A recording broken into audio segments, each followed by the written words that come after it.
I went to my granddaughter's wedding at the Lowe's Philadelphia Hotel in Philadelphia carrying a vintage pearl necklace that belonged to my late wife. But at the grand ballroom doors, my own son blocked my path. He looked me dead in the eye and whispered, "Dad, you are not on the list. There was a mistake. Go home." 200 of Philadelphia's most prominent guests had their eyes fixed on me. Not a word of protest left my lips, no shouting, no pleading. All I gave him was, "It is fine, son." Then I turned, stepped out into the bitter cold, settled into my car, and dialed my attorney. Welcome back to Grandpa's Revenge. I'm glad you're here with me today. If stories like this one speak to you, I'd be grateful if you stayed close and followed along for more. Before we get into it, I'd love to hear from you in the comments. What is it you're hoping to carry away from a story like this? A reminder, a warning, or maybe just the knowledge that you're not alone? Please know that while this story is rooted in real human experiences of trust and betrayal, certain elements have been shaped and dramatized to serve the telling. Any resemblance to specific real individuals or events is entirely coincidental. It's the truth underneath the story that matters most. The following morning, my son received a letter that completely destroyed his life. My name is Gerald. I am 70 years old and I am still carrying wounds that my own family carved into me. I built a corporate empire from nothing, gave them everything I had, and in doing so I only sharpened their appetite for more. Here is how it all unfolded. That evening, the winter wind tearing across Fairmount Park was vicious, though I barely registered it. I was dressed in a custom Brioni tuxedo, the very style my late wife Eleanor had always adored. Tucked into my right breast pocket, resting close to my heart, was a worn velvet box. Nestled inside it, Eleanor's vintage pearl necklace, the one she wore on the day we married 45 years ago. I had held onto it for this exact occasion to fasten it around my granddaughter Cassidy's neck before she walked down the aisle. I climbed out of my Cadillac Escalade, handed the keys to the valet, and drew in a long breath of the sharp December air. The Lowe's Philadelphia hotel lobby greeted me with warmth and polished grandeur. Soft string quartet music drifted through the air, weaving between the murmur of moneyed conversation and the gentle ring of crystal. I moved toward the grand ballroom with a deep, settled sense of pride. 40 years I had spent turning Caldwell Global Supply from a single battered cargo van into a worldwide logistics powerhouse. I gave up my youth, my rest, and more weekends than I can count all so my family would never have to understand what it meant to go without. This night was meant to be the reward for all of it.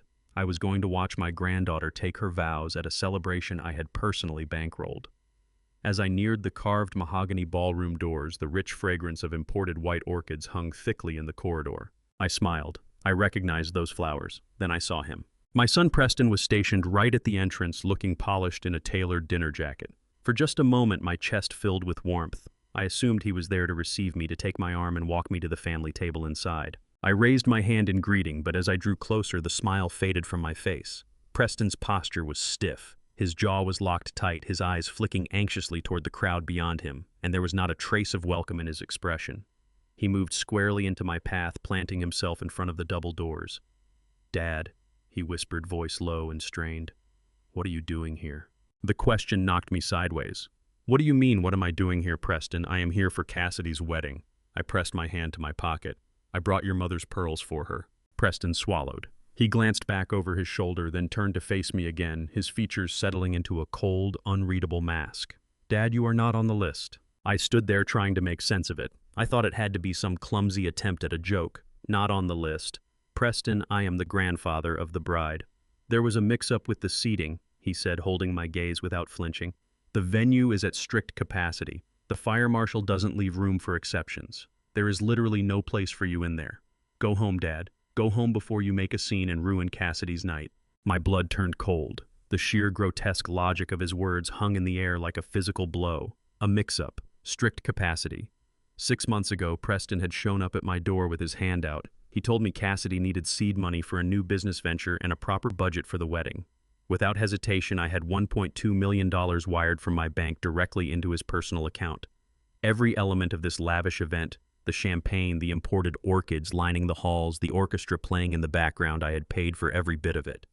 And now the man who had pocketed my money was barring the entrance and telling me there was no seat for me inside. Before I could gather a response, a figure emerged from the shadows of the ballroom entrance. It was my daughter-in-law, Renata. She floated out in a designer silk gown, champagne flute in hand. She threaded her arm through Preston's and fixed me with a look of pure, undisguised contempt, the kind of look reserved for someone who has wandered uninvited into a room they have no business entering. "Gerald, what part of go home are you struggling with?" she said, her voice laced with poison. "This is an exclusive event. We can't have you drifting around and unsettling the guests. We have important people here tonight." I looked past her into the blazing light of the ballroom. Through the open doors, I could see the assembled crowd clearly. These were not simply the couple's friends. I knew these faces. Venture capitalists I had once sat across negotiating tables from. Shipping magnates and former colleagues from Caldwell Global Supply. These were my peers, the upper tier of Philadelphia's business world, and they were watching. I could see them leaning toward one another, hands raised to conceal their mouths, eyes tracking the 70-year-old company founder being turned away at the door like an uninvited stranger. The humiliation scorched my face and then was swallowed whole by a cold glacial clarity. Renata leaned in, her heavy perfume curdling the air between us. "Security is posted right over there, Gerald. If you don't turn around and walk out this instant, I will have you removed. Don't push me." Another man might have erupted. Another man might have demanded to see his granddaughter or laid the whole ugly scene bare in front of all 200 guests. But I had not navigated 40 years in the corporate world by losing my composure under pressure. I understood that any outburst would only confirm whatever story they had already planted in that crowd's mind. I looked at Renata, at the diamonds swinging from her ears, diamonds my money had purchased. Then I looked at Preston, the son I had hoisted onto my shoulders, the boy I had given the world to. He would not meet my eyes. His gaze dropped to the polished marble floor. "It is fine, son," I said, my voice quiet and dangerously even. "I understand completely. Do not trouble yourself over me." I did not wait for a reply. I turned my back on both of them and walked. The heavy mahogany doors closed behind me, sealing the music and the warmth inside. I did not turn around. My footsteps rang against the stone lobby floor as I made my way out. The valet looked startled to see me reappear so soon, but he moved quickly to bring my car around. When I stepped back into the freezing Philadelphia night, the cold struck my face like a wave of ice water and snapped me sharply into focus. I settled into the hushed leather interior of my Cadillac Escalade. The silence inside was absolute. I reached into my pocket and closed my fingers around the velvet box, thumb tracing the worn fabric. They had not merely turned me away, they had erased me. The pattern was assembling itself in my mind. The absent phone calls, the evasive explanations, the sudden request for cash 6 months earlier. This was no clerical error with a seating chart. This was a deliberate, orchestrated move. I picked up my phone. The dashboard clock read 7:30 p.m. I dialed the private line of Clifton Mercer, my senior corporate attorney. He picked up on the second ring. "Gerald," he said, clearly caught off guard. "Shouldn't you be raising a glass at the Lowe's right now?" "Clifton," I said, my voice stripped of all feeling. "Preston just locked me out of the wedding." A long silence settled over the line. A lawyer of Clifton's experience understood immediately what that signified. "What do you need me to do, Gerald?" "Trigger the winter protocol," I said, my eyes fixed on the glowing facade of the hotel through the tinted glass. "Freeze everything, the trust, the accounts, the corporate access. I want every dollar connected to that boy locked down before sunrise." "It is done," Clifton replied, a sharp edge threading into his tone. "But you need to look at the bank logs first thing tomorrow. They didn't just drain the wedding fund, Gerald. They have been reaching into the corporate vault." I ended the call and let my head fall back against the seat. They believed they had won. They thought they had broken a helpless old man. But come morning, my son and his grasping wife were about to receive a very painful education. You do not lock the wolf out of the house when the wolf is the one who built it. I settled back into the deep leather seat of my Cadillac Escalade. The heavy door sealed shut with a solid thud, cutting off the biting Philadelphia wind and the faint strains of orchestral music drifting from the Lowe's Philadelphia Hotel. Inside the cabin, the quiet was total, broken only by the low hum of the engine. My driver, Rupert, caught my eye in the rearview mirror. His expression held a careful, unspoken concern. He had been behind the wheel for me for over 15 years and knew my schedule as well as I did. He knew I was meant to be walking Cassidy down the aisle at this very moment. "Are you all right, Mr. Caldwell?" Rupert asked, his voice soft and measured. I did not respond right away. I drew Eleanor's vintage pearl necklace from my pocket in its worn velvet box and set it gently on the seat beside me. The pearls felt strangely heavier now, as though they had absorbed the full weight of the evening. I smoothed the lapels of my tuxedo and released a slow, deliberate breath. I was not angry. I was not shattered. A strange, absolute stillness had descended over me, clean and cold as a first frost. "I am perfectly fine, Rupert," I said, my voice entirely level. "Take me to Rittenhouse Square. Go the long way through the city." "Right away, sir," he answered, easing the car away from the curb and into the flow of traffic. I watched the glowing face of the hotel recede in the side mirror. My son and my daughter-in-law were inside that gilded room drinking expensive champagne purchased with my money, moving through the city's elite circles while leaving me to stand in the cold. It was a flawlessly executed insult. But it was not an emotional outburst, it was a calculated test. As the car moved through the lit corridors of downtown Philadelphia, I studied the glass towers of the financial district rising against the night sky. I had spent 40 years of my life staking a claim in this city. Building Caldwell Global Supply from a single battered cargo van into a multi-million-dollar international logistics empire was never a matter of luck. It demanded 4 decades of relentless negotiation nights without sleep and an iron refusal to quit. I gave up my own youth so that my family would never have to know the suffocating grip of poverty that had shadowed my own childhood. I thought back to those early years Eleanor and I crammed together in a cramped studio apartment. I remembered pulling consecutive night shifts, loading pallets with my own torn and bleeding hands while Preston slept safely in his crib. I paid for his elite private schools, his Ivy League degree, his sports cars, his luxury vacations. I built a wall of wealth around him thick enough to shelter him from every hardship, hoping it would forge a strong and grounded man. Instead, it produced someone weak in character and dangerously hungry for more. Staring out at the harbor lights shimmering across the dark water of the Delaware River, I arrived at a bitter truth. What happened at those ballroom doors had nothing to do with a seating chart error or a fire marshal's head count. Renata's contemptuous sneer and Preston's refusal to hold my gaze told a far deeper story. They were probing the perimeter, testing the fences, checking whether the old man had finally grown too tired, too worn down, or too senile to push back. They had decided that losing Eleanor had softened something in me that grief had bent my spine. They assumed I would go home, pour myself a quiet drink, and accept my quiet removal from the family's inner circle. They calculated that my dread of public scandal would keep me docile. They were right about the scandal. I have always had no patience for public theatrics, but they were fatally wrong about my willingness to surrender. You do not last 40 years in the global shipping industry by turning the other cheek when someone reaches for your throat. I pulled my phone from my breast pocket. Not one tear. There was no space for grief when survival demanded action. I scrolled to Clifton Mercer's private number. Clifton was not merely a corporate attorney. He was a legal predator, a man who moved through the treacherous waters of corporate law with a surgeon's precision and a mercenary's ruthlessness. He had been my most trusted advisor for 2 decades. The phone rang twice before he picked up. "Gerald," Clifton said, genuine surprise threading through his deep voice. "I expected to hear from you tomorrow. Shouldn't you be delivering the patriarch's speech at the reception right now?" I kept my gaze on the passing streetlights. Clifton Preston locked me out of the wedding. He stopped me at the ballroom doors and told me I wasn't on the list. The silence on the other end was absolute. Clifton knew the precise architecture of power within my family.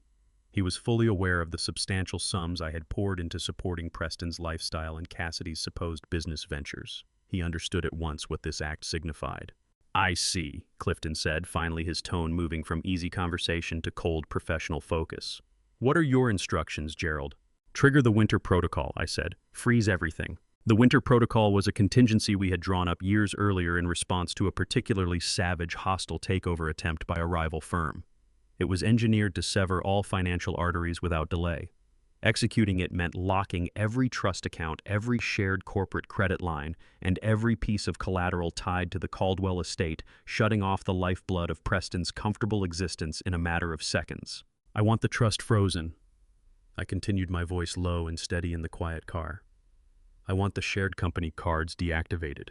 I want the escrow account holding the $1.2 million placed under an immediate administrative lock. If he tries to pay for anything tomorrow morning, I want his card declined. He wants me gone from his life. He can begin by funding it himself." I could hear rapid keystrokes on Clifton's end of the line.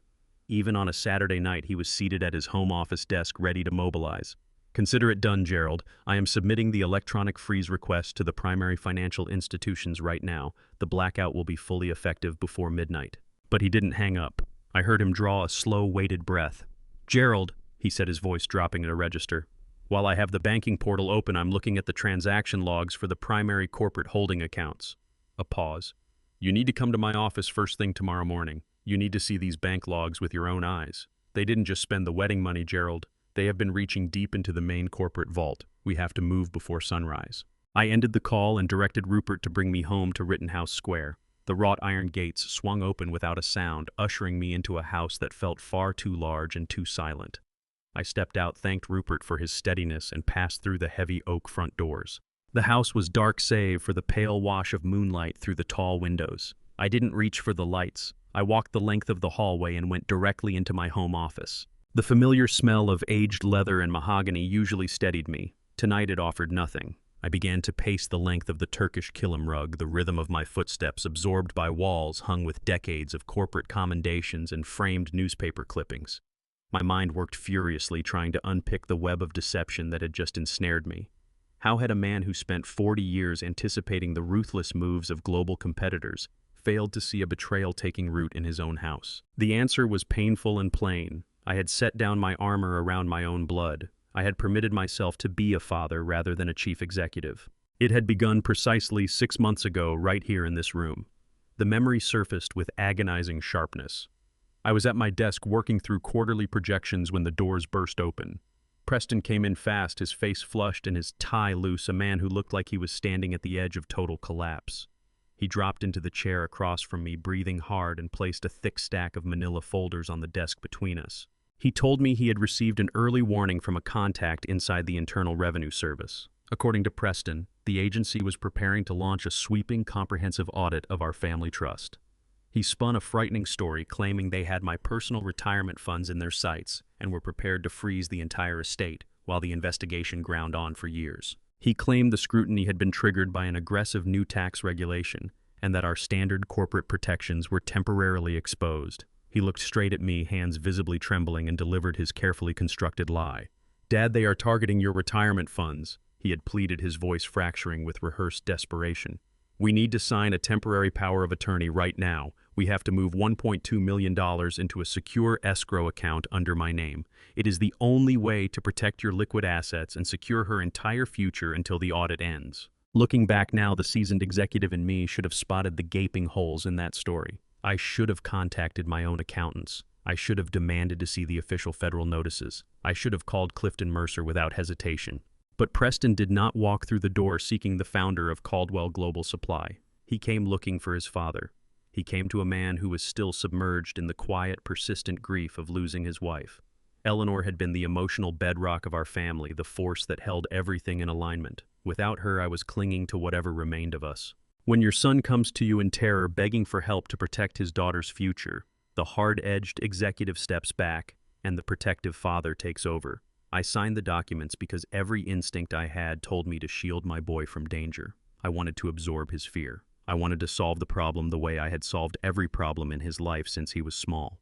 I was certain I was throwing a protective wall around our family's wealth. What I did not understand was that I was handing him the keys to the vault.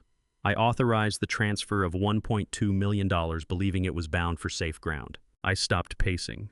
The deep quiet of the office pulled me back to the present. The cold of the Philadelphia night seemed to press through the window glass, settling into my bones. Preston had turned my own protective instincts into a weapon. He had weaponized my love for Cassidy and my grief for Eleanor to engineer a massive financial extraction. But the game was far from finished. If Clifton was right about the bank logs, the rabbit hole ran considerably deeper than a stolen wedding fund. I rounded the desk and lowered myself into my high-backed leather chair. I brought the laptop out of sleep. The screen threw a hard blue light across the darkened room. I logged into my encrypted personal server, working through the layers of security to reach my digital archives. I needed to examine the document at the root of this entire disaster, the temporary power of attorney I had signed 6 months ago. My fingers moved quickly across the keys and pulled up the scanned file. The document filled the screen, my bold signature anchoring the bottom of the final page. I zoomed in on the fine print and read the legal language with the cold focus of a man hunting for a blood trail. Preston had rushed me through the signing, directing my attention only to the signature lines and insisting there was no time to spare. Now alone in the silence of my office, I read every word. I scrolled to the notary acknowledgement section. My eyes stopped on the circular seal pressed into the lower corner. A chilling realization landed like a blow to the chest. The notary stamp on the document did not belong to Mercer and Associates, the prestigious corporate law firm that had handled Caldwell family matters for nearly 3 decades. The name on the seal read Summit Fiduciary Solutions, a deliberately generic name engineered to project legitimacy while disclosing absolutely nothing. I opened a new browser tab and ran a search against the registry of corporate entities. The result came back in seconds. Summit Fiduciary Solutions was not a law firm. It was not a registered financial institution. It was a shell company incorporated in Delaware exactly 3 days before Preston had come crashing through my door with his fabricated audit story. This was not panic. This was premeditation. He had constructed a dummy corporation, manufactured a fictitious federal crisis, and brought in a fraudulent notary to give the theft of my assets a veneer of legality. He had been plotting to drain me long before he ever planted himself in the doorway of the Lowe's Philadelphia hotel. Every element of his distress had been carefully rehearsed to slip past my corporate defenses. He had counted on a father's love to blind me to his betrayal. But as I sat there staring at that glowing screen, the grief burned off completely. In its place, a cold, calculating fury. The indulgent father was gone, the CEO was back, and I was going to war. I told Clifton I would be at his office by 5 in the morning and ended the call. I set the phone on the polished mahogany desk and leaned back. The silence of the house pressed against me. Digging deep into the main corporate vault, Clifton's words moved through my mind on a loop. They were not simply satisfied with the $1.2 million I had transferred for my granddaughter's future. They were systematically dismantling the financial foundations of Caldwell Global Supply. My own son was raiding the empire I had built. I closed my eyes and drew a long, measured breath. The initial shock was receding, replaced by a cold, analytical clarity. I needed to reconstruct how they had pulled off a deception of this scale right beneath my notice. I was a man who missed nothing. In business, a misplaced decimal or the slightest hesitation in a vendor's voice was enough to raise my suspicion.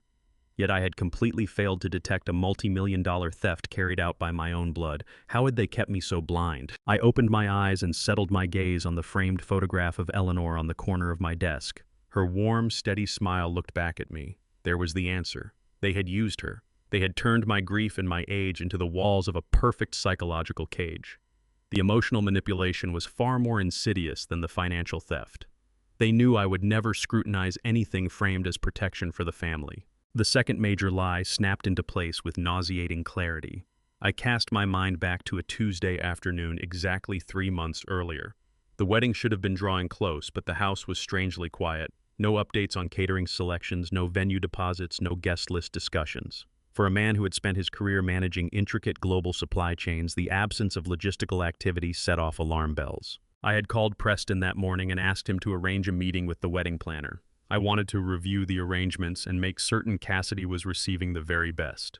Preston had sounded slightly rattled on the phone, offering a vague explanation about the planner being unavailable. 2 hours later, my doorbell rang. It was not Preston. It was not any wedding planner. It was Renata. She stepped into my foyer wearing a cream wool blazer and an expression of profound distress. I brought her into the formal living room and offered tea. She declined, perching on the edge of the velvet sofa with her hands clasped tightly together. Her eyes were red and glassy. She looked like a woman carrying a weight she could barely hold. "Dad," she began, her voice trembling with manufactured fragility, "I came because we need to talk about the wedding.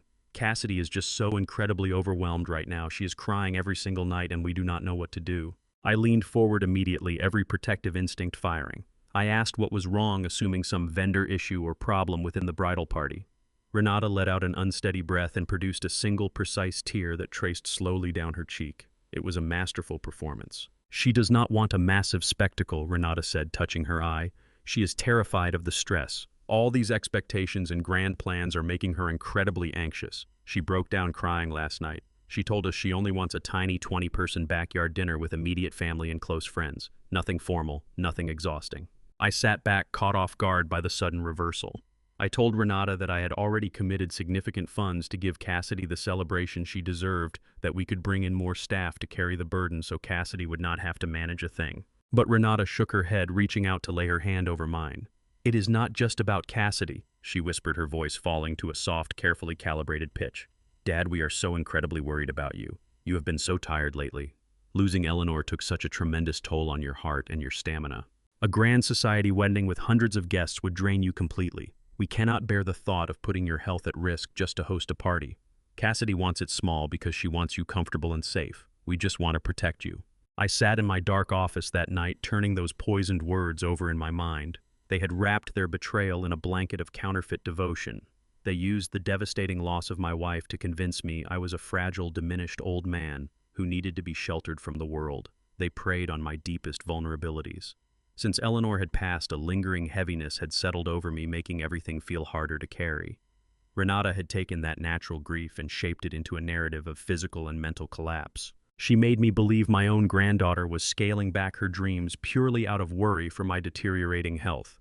My response that afternoon, 3 months earlier now, felt like a blade turning between my ribs. I had swallowed the lie whole. I had patted Renata's hand and told her not to worry. I said that if Cassidy wanted a quiet 20-person backyard dinner, then that is precisely what she would have.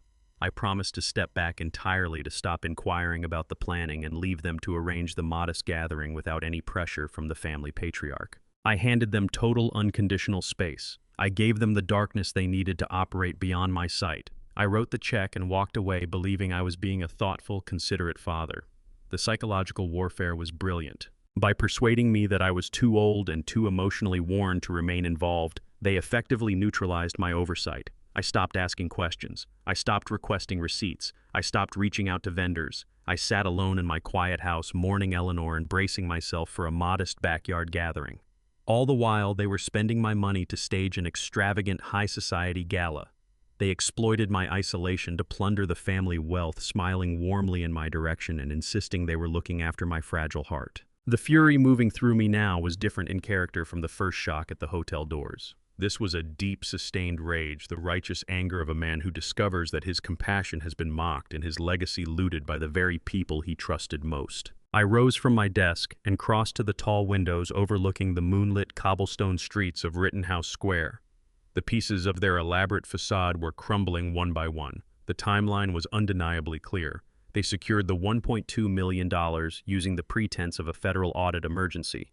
Then they dispatched Renata to deliver the story about the intimate 20-person dinner, ensuring I would never appear to inspect the actual preparations. They constructed an elaborate wall of lies to keep me sealed in the dark. I had spent months imagining a simple gathering, paper plates, string lights strung across their backyard. I had even bought a new casual suit to match the relaxed atmosphere they described so vividly. I had drafted a heartfelt speech about the beauty of small family moments and the quiet power of genuine love. I had trusted them completely to honor her day. I believed they were protecting a young woman from the weight of inflated expectations. I genuinely thought they were acting as good parents. Instead, they were using her most sacred occasion as an elaborate financial smokescreen for their own corporate theft. They took the purity of her marriage and stained it with their bottomless greed. Every smile they directed my way was a calculated distraction. Every sympathetic gesture was a deliberate misdirection designed to keep me blind to what they were truly doing. But a burning question still hung in the quiet air of my office, gnawing at the edges of my analytical mind and demanding an answer. I turned the events of the evening over and over, trying to reconcile the competing realities. I had walked away from the Lowe's Philadelphia Hotel just hours ago. I had stood before those heavy ballroom doors. I had seen hundreds of wealthy guests moving beneath massive crystal chandeliers. I had breathed in thousands of dollars worth of imported florals. I had witnessed a spectacle of sheer opulence financed entirely by my stolen money. I stared at my own reflection in the dark window glass, jaw set hard. If the wedding was genuinely supposed to be a quiet 20-person backyard dinner arranged to spare my health, then why had I just been turned away from a 200-guest black-tie gala at the Lowe's Philadelphia Hotel? The answer to that question brought a second, more sinister realization crashing down on me. As I sat in the dim light of my office, my thoughts began retracing the months behind me. I had been fixed on the financial manipulation, the forged documents, the missing $1.2 million. But a far more painful detail suddenly seized my chest.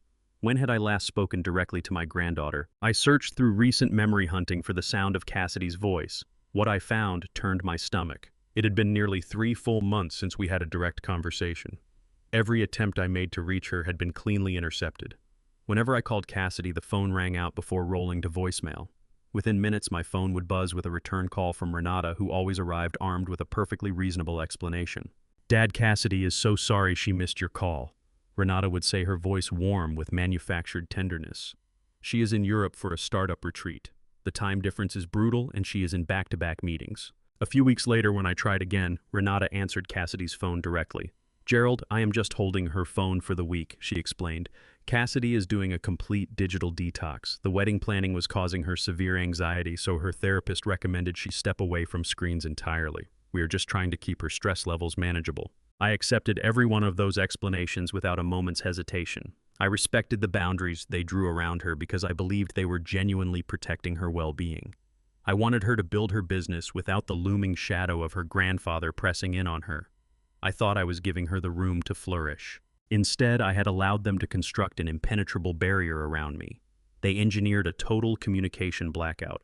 By feeding me these carefully layered lies, Preston and Renata severed my only direct line to the person I loved most. They isolated me completely, ensuring Cassidy and I could never compare experiences or stumble onto the massive deception running beneath the surface. It was a classic corporate quarantine tactic executed with precision. But I was not entirely without resources. I may be 70 years old, but running a global logistics empire demands a firm command of digital intelligence. If they had built a digital wall to shut me out, I only needed to locate the back door. I leaned forward and drew the laptop closer. I opened a private browser window. I knew Cassidy maintained an active presence on social media chronicling her path as an entrepreneur. I typed in her handle and pressed enter. The screen loaded, but instead of her photo grid, a blank profile page appeared bearing a small padlock icon. They had blocked my personal accounts from her page to sustain their quarantine. I did not let that slow me down. I opened a new tab and navigated to a generic email provider. Within 5 minutes, I had created a completely anonymous email address. I used it to register a new untraceable profile on the social media platform, a random landscape for the profile image, a fictitious name in the display field, a burner account, a ghost in the machine. But it was all the access I needed to slip past their digital barricade. I entered Cassidy's handle into the search bar on the anonymous account and clicked search. This time, the firewall gave way. Her page loaded immediately, revealing a grid of her life in chronological order. The first thing I noticed were the location tags. No cobblestone streets of Europe. No startup retreats in distant cities. Every single photograph was geotagged right here in the Philadelphia area. I clicked on a post from 6 weeks earlier, the same window when Renata had sworn Cassidy was on the other side of the Atlantic. The image showed my granddaughter smiling outside a popular cafe in Chestnut Hill, a coffee cup in hand, the familiar brick facade clearly visible behind her. The caption read, "Loving the autumn vibes in the city today." So much to plan, but so excited for the future. I kept scrolling, the betrayal thickening with every click. I navigated to the period when Renata had claimed Cassidy was in the middle of a strict digital detox. That lie collapsed entirely. During that exact 2-week window, Cassidy had posted on her page nearly every single day. There were photos of cake samplings, gown fittings, and floral consultations. She was not retreating from screens. She was thoroughly, actively immersed in planning the very wedding I was financing, the one from which I had been shut out completely. I spotted a photo of her examining imported white orchids, the exact flowers listed on the invoice I had already uncovered. She had been right here in the city, fully plugged in, while her parents kept me walled off and in the dark. The sheer scope of the manipulation was staggering to behold. They had maintained 2 entirely separate worlds with flawless, seamless precision.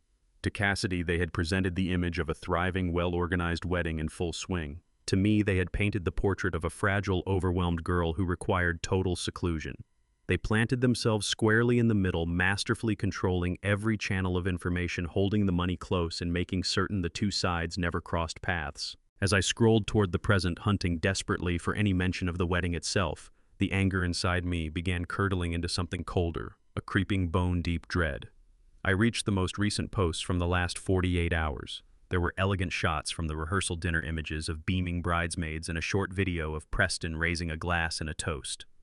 But it was the post from yesterday afternoon, less than 24 hours before I stood in my custom Brioni tuxedo at the entrance of the Lowe's Philadelphia hotel, that stopped the blood moving through my veins. It was a candid photograph of Cassidy seated alone near a window, her gaze drifting softly into the distance.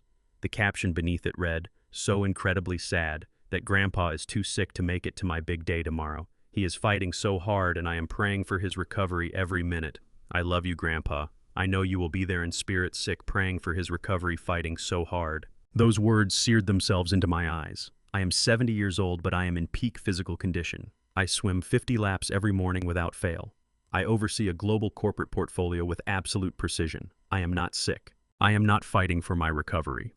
I sat staring at that bright screen, my breath lodging in my chest as the full, horrifying architecture of their deception finally revealed itself. What exactly did my son and daughter-in-law tell my innocent granddaughter? That question hung in the still air of my office like a physical object pressing on my lungs. What exactly did my son and daughter-in-law tell my innocent granddaughter to account for my absence? My thoughts spiraled through a dozen terrifying possibilities, each worse than the one before. Did they tell her I was rapidly deteriorating? Did they tell her I simply didn't care enough to show up on the most important day of her young life? The calculated emotional brutality of it all was almost too vast to absorb.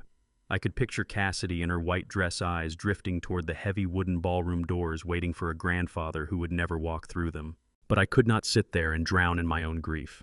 Sorrow is a luxury reserved for those who have already won, and right now I was standing squarely in the middle of an active battlefield. I needed concrete, undeniable proof of their financial movements, and I needed it without delay. Preston had arrogantly assumed he had severed my digital access to the family's wealth entirely.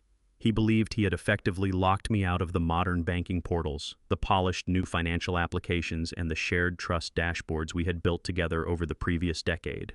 But my son had severely underestimated the institutional memory of a man who constructed a global empire with nothing but his own two hands. He had forgotten the architectural backbone of Caldwell Global Supply. He had forgotten the legacy servers. Back in the late 90s, when Eleanor and I first moved our corporate infrastructure into the digital world, we had established a master administrative email account. It was a digital failsafe, an archaic master key engineered to automatically receive blind carbon copies of major vendor contracts and high-level financial approvals tied to the original corporate trust architecture. That particular server interface had gone untouched for over 15 years. Preston, being of a generation that lives entirely in the convenience of the cloud, had no idea the ghost server even existed. I leaned forward and pulled up a secure terminal on my laptop. I typed in the old web address from pure ingrained muscle memory, my fingers moving without hesitation. I entered the complex alphanumeric password I had committed to memory 2 decades before. The screen went black for a fraction of a second, then resolved into a painfully dated gray interface. It felt like stepping into a digital graveyard, yet the system ran perfectly. I clicked into the master administrative inbox, heart hammering against my ribs as row after row of automated text began filling the screen. There were tens of thousands of unread automated logs, but I had no intention of wading through all of them. I typed a handful of targeted keywords into the search bar. The Lowe's Philadelphia Hotel, Wedding Preston, escrow. The old system ground through the request for a few agonizing seconds, the processing icon turning slowly. Then a single forwarded email surfaced at the top of the list. It was an automated receipt generated by a primary vendor and funneled through our old trust approval matrix, simply because Preston had carelessly used the original routing numbers linked to the escrow account he had pressured me to fund. I clicked it open, and a high-resolution document filled my screen. It was an official invoice from an elite luxury florist operating in the wealthiest shopping corridor of Philadelphia. I fixed my gaze on the bold figures printed at the bottom of the page. The total billed for a single evening came to exactly $45,000. I leaned back in my heavy leather chair and released a short, humorless laugh that rang off the quiet walls of my office. $45,000. The itemized breakdown listed hundreds of imported white orchids, cascading floral ceiling arches, and custom silver table centerpieces commissioned for a grand ballroom. The sheer, unvarnished audacity of their deception was breathtaking. Only 3 months earlier, Renata had perched on the edge of my Turkish kilim rugside sofa, dabbing at those precisely timed tears. She had sworn to my face that Cassidy was suffering from debilitating social anxiety. She had conjured a remarkably detailed image of a small 20-person backyard supper with paper plates and strung bistro lights. She had looked me straight in the eye and turned my protective love for my granddaughter into the very weapon used to keep me locked safely away at home. But you do not spend $45,000 on imported white orchids for a quiet backyard gathering. You spend that kind of money when you are dressing a luxury ballroom to dazzle the most powerful and influential people in the city. The convincing fiction they had constructed was obliterated in an instant. The carefully spoon-fed narrative they had used to keep me isolated was nothing more than a cheap stage production. My gut, that relentless primal instinct that had carried me through 40 years in the ruthless corporate world, had been right all along. The $1.2 million I had wired into Preston's account was never meant to shield my assets from a fabricated federal audit. It was never meant to seed Cassidy's new business or give her a modest foundation in life. It was a sweeping, methodical extraction of my wealth executed right beneath my trusting nose. They had looted my life savings to stage the social event of the decade, all while presenting me to the world as a frail, senile old man too sick and confused to even walk out of his front door. I turned back to the glowing screen, tracing the line items on the floral invoice with a growing, dangerous clarity. My eyes moved past the obscene charges for crystal vases and decorative silk drapery. I scrolled to the billing details section at the very bottom of the document. I needed to see exactly how Preston had routed the payment to the florist. When I read the address typed there, my breath stopped short. The cold logic of the situation cracked open, exposing a truth far more terrifying than mere vanity or ordinary greed. The billing address printed on the $45,000 floral invoice did not belong to the Lowe's Philadelphia Hotel. It did not belong to Preston and Renata's sprawling suburban estate. It did not even belong to the dummy shell company they had used to extract the fraudulent power of attorney from me. The address printed in crisp black ink was located on Market Street, right in the beating heart of the Philadelphia financial district. It was an address I knew on sight from decades spent in the trenches of corporate warfare. It belonged to an elite, ferociously aggressive venture capital firm with a global reputation for executing hostile takeovers and gutting legacy companies without hesitation. Apex predators, every one of them feeding on vulnerable family enterprises with zero mercy. Why on earth was my own son routing a massive wedding floral invoice through a firm whose entire business model was the destruction of corporate legacies? The question hung suspended in the cold air of my office like a blade poised to fall. Venture capital operations of that particular breed have no interest in imported orchids or lavish wedding receptions. Their appetite runs to hostile takeovers, to asset liquidations and the methodical dismantling of generational companies. Caldwell Global Supply was a privately held fortress. I held absolute controlling interest. There was precisely one way a predatory outfit like that could ever touch my company. They would need the controlling shareholder to voluntarily step aside, or they would need him to be declared legally unfit to manage his own affairs. That single ice-cold realization was the master key that forced open a deeply troubling memory from just 2 weeks prior. The fragments of their scheme began slamming together in my mind with violent clarity. I pushed back from the glowing laptop as the memory rose up so vivid, so chilling that my pulse hammered heavily against my temples. 2 weeks ago, Preston had shown up at the house under the pretense of a routine Sunday morning coffee visit. Renata was with him, hovering close with that same cloying manufactured concern she had deployed so skillfully before. They settled me at the kitchen island and Preston laid his hand over mine. He fixed me with a look of grave, agonized worry. He told me that he and Renata had been watching me carefully ever since Eleanor passed. He said I was repeating myself mid-conversation. He claimed I was leaving doors unlocked, losing minor details about corporate accounts and drifting off into vacant stares for hours at a stretch. He painted the picture of a man steadily losing his hold on reality. I pushed back hard. I told them I was perfectly fine, exhausted, and still grieving nothing more. But Renata had stepped in, her voice trembling with that signature counterfeit emotion. She told me they had already taken the liberty of booking a full cognitive evaluation at Penn Medicine Hospital of the University of Pennsylvania. She dressed it up as a simple precautionary visit just to give everyone peace of mind ahead of the wedding's demands. They refused to accept any objection. They boxed me in with their fabricated concern, engineering the situation so that any refusal on my part would mark me as a stubborn, difficult old man. So I went. I sat under the harsh fluorescent lighting of an examination room while a highly regarded neurologist walked me through an exhaustive battery of cognitive assessments. I responded to memory prompts, worked through complex spatial reasoning exercises, and laid out my daily routine in precise detail. Preston and Renata waited in the corridor outside, ostensibly beside themselves with worry over my deteriorating mental faculties. After nearly 2 hours of thorough testing, the neurologist smiled and handed me my file. He told me my cognitive function was entirely flawless. He said my mind performed at the level of a man half my age with memory retention sitting in the highest possible percentile. He confirmed there was not a single trace of dementia, Alzheimer's, or any form of cognitive decline. A profound wave of relief moved through me. I thanked the doctor, gathered my coat, and walked out into the corridor to share the news with my son and daughter-in-law. I expected tears of joy. I expected an embrace, a collective exhale from a family that had claimed to be consumed with fear over my well-being. But as I stepped through the examination room door, I didn't call out to them right away. I caught their reflections in the heavy glass panel of the adjacent clinic wall. They were stationed near the elevator bank, whispering to each other with furious urgency. They hadn't noticed me coming. I studied their faces in the reflection, and what I saw turned the blood cold in my chest. There was no relief on Preston's face. What was there was pure, undiluted fury. His jaw was locked so tightly the muscles stood out along his face, and his complexion had gone a deep, angry red. Renata had her hand clenched around his arm, her eyes wide and flooded with alarm. She was shaking her head in quick, urgent strokes, her lips forming panicked words the glass wouldn't let me hear. They had the look of two people watching a meticulously constructed plan detonate in their faces. When I pushed the door open and announced my clean bill of health, the transformation was instantaneous.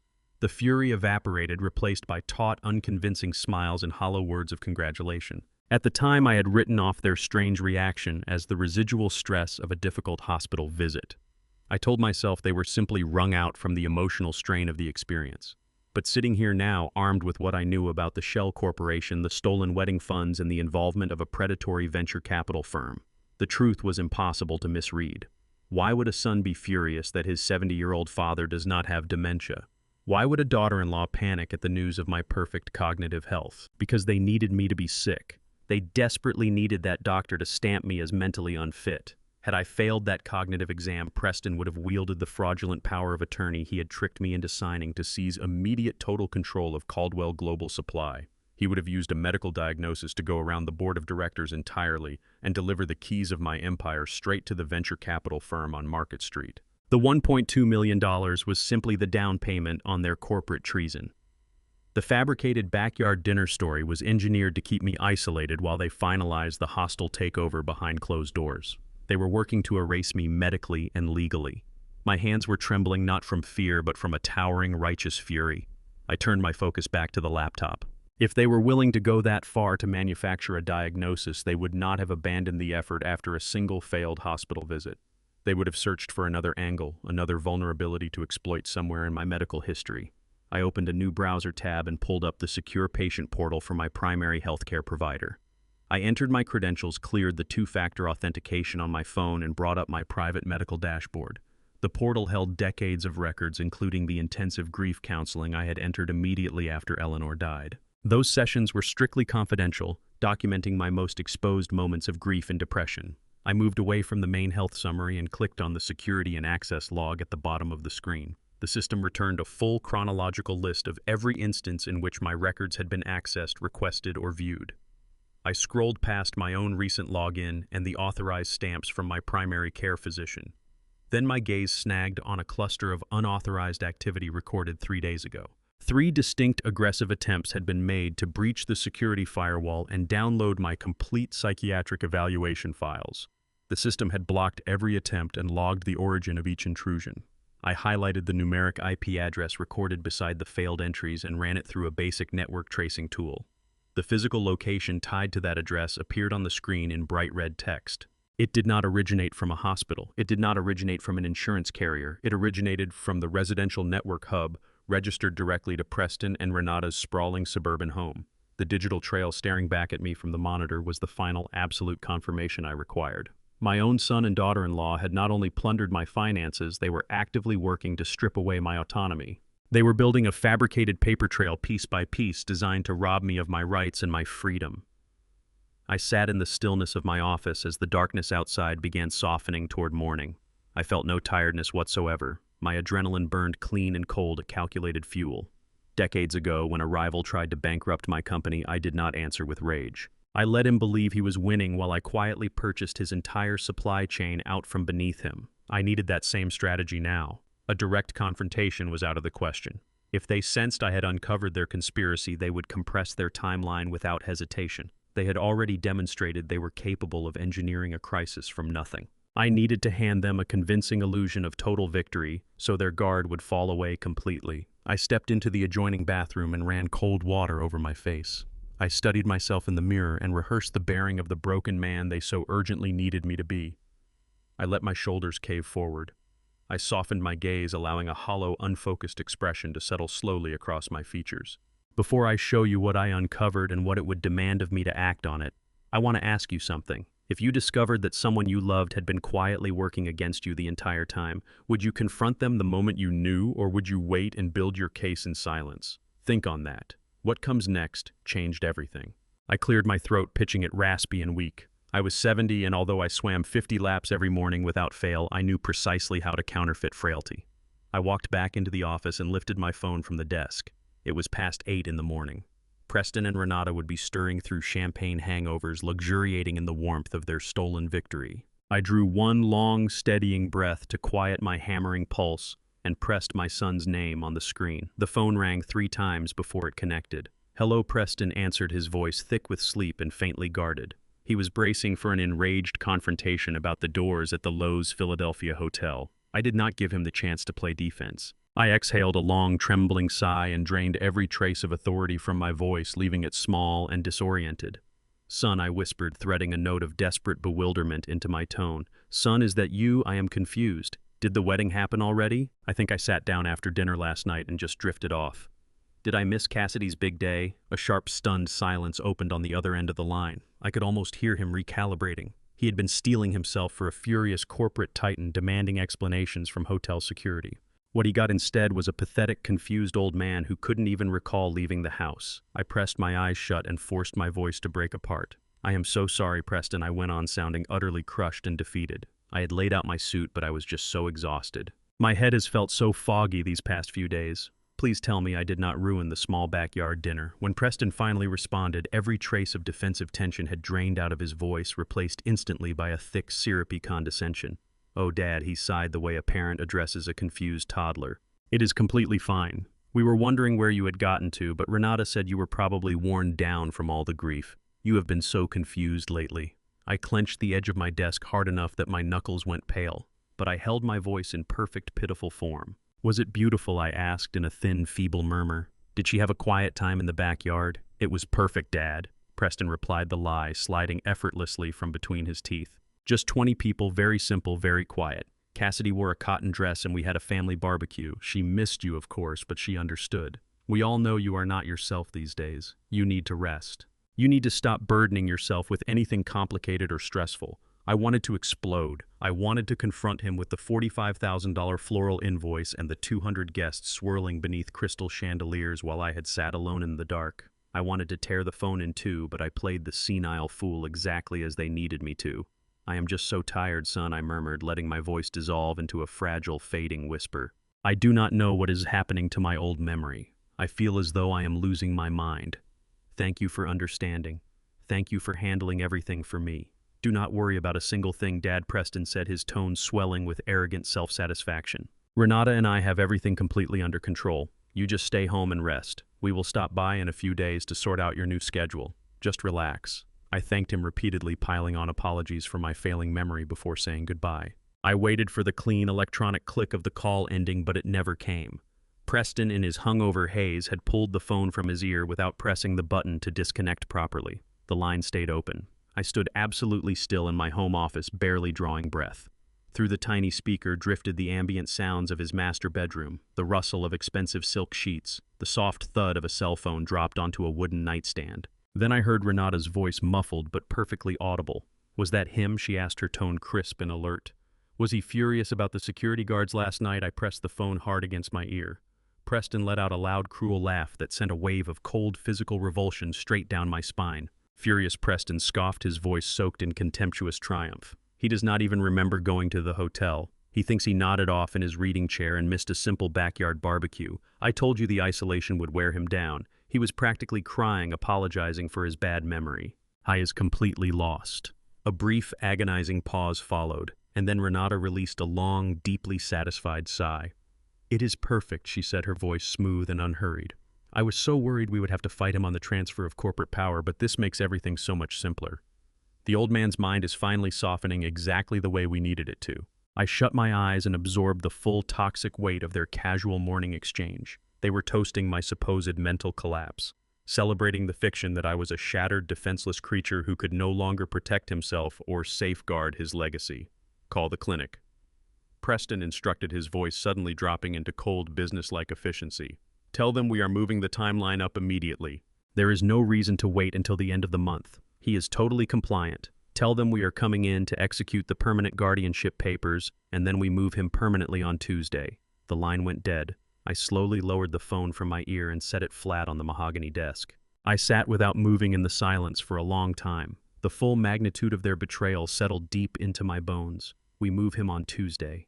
The words turned over and over in the still room. They had scheduled the complete erasure of my autonomy. Within 48 hours, they intended to strip away my legal rights, have me committed to a psychiatric clinic, and lock me away behind a diagnosis of cognitive decline. They wanted to bury me while I was still breathing. The shock of their cruelty dissolved, giving way to a profound, dangerous calm. I was no longer a grieving widower, and I was no longer an indulgent father. I was the founder of Caldwell Global Supply, and my own son had launched a hostile takeover of my life. I went upstairs, showered and dressed in my tailored midnight blue suit. I knotted my silk tie with slow, deliberate hands. I took the keys to the sedan and drove through the quiet, empty city streets. The roads glistened under a thin morning mist. My mind moved at full operational capacity, mapping angles and anticipating their next sequence of moves. I arrived at the tower housing Mercer and Associates shortly before 5 in the morning. The lobby was empty, save for a single security guard who gave me a silent nod as I swiped my card at the private elevator bank. The doors closed and I rose to the 42nd floor. The elevator chimed softly and I stepped into the hushed reception area. Clifton Mercer was already standing in the main corridor waiting for me. He had on a crisp white shirt with the sleeves folded back and his eyes were dark and sharp. We had weathered too many corporate battles together for any wasted ceremony. He turned and led me without a word directly into a secure, soundproofed conference room at the far end of the executive suite. The heavy oak door clicked shut behind us, sealing the room. The long glass table was blanketed in dense stacks of financial records, bank logs, and legal folios. Clifton poured 2 cups of black coffee from a silver carafe and slid one across the glass to my side. I sat down and laid out everything. I walked him through the phone call, the $45,000 floral invoice tied to the venture capital firm, and the chilling exchange I had just overheard regarding the clinic and the Tuesday deadline. Clifton listened with the composed expression of a seasoned battlefield commander. He took a measured sip of coffee and let the full scope of the treachery settle. When I finished, Clifton set his cup down and reached for a thick manila folder resting at the center of the table. "Gerald," he said, his voice dropping to a quiet level register. "You and I have come through corporate espionage, federal investigations, and savage market collapses. Do you honestly believe I would have let you sign away your sovereign wealth without a substantial insurance policy?" He opened the folder and drew out a copy of the temporary power of attorney that Preston had pressured me into executing 6 months ago. The document looked exactly as I remembered it. Clifton paged past the first dozen sheets until he arrived at page 48. He smoothed the paper flat against the table and directed my attention to a dense paragraph buried deep within the legal architecture. "When Preston brought this document into your office," Clifton explained his delivery, "precise as a surgeon's incision, he believed he was being extraordinarily clever. He assumed he could rush you into signing a blanket authorization by pressing on your paternal instincts. But your son failed entirely to grasp that our firm drafts every piece of family estate paperwork with interlocking contingency clauses woven throughout. I buried a specific poison pill right here in subsection 9. I leaned in and scanned the language. The legal terminology was dense, but Clifton translated it without hesitation. This clause explicitly states that any unilateral transfer of funds exceeding $100,000 to any offshore entity or unauthorized holding account requires your physical biometric thumbprint authorization. Should the designated proxy attempt to force a transfer of that magnitude without your physical presence, the power of attorney is instantly invalidated." I held his gaze as the elegance of the trap washed over me. "You built a tripwire," I said quietly. "Exactly." Clifton nodded, a predatory smile crossing his face. A silent alarm. The moment Preston attempted to move the $1.2 million, the banking system flagged the transaction. It allowed the transfer to process on the surface, handing him a false sense of victory while simultaneously triggering a total administrative freeze on every single asset tied to his name. The trap closed the instant he pressed the transfer button. "He believes he has won," I said, the cold reality settling heavily over me. "He thinks he holds the authority to have me declared incompetent by Tuesday because he believes the document is still active and valid." Clifton nodded. "He is operating on a completely shattered illusion. The document is void. He has no legal authority whatsoever over your health, your estate, or your corporate holdings. He cannot commit you to a clinic and he cannot touch a single share. The power of attorney destroyed itself the moment he reached in to steal the money. We gave him enough rope to hang himself and he ran straight for the gallows." We sat without speaking for a moment. My son had walked directly into the snare, blinded entirely by his own arrogance. He had spent 6 months celebrating what he believed was a completed heist with no awareness that he was standing on a financial landmine the entire time.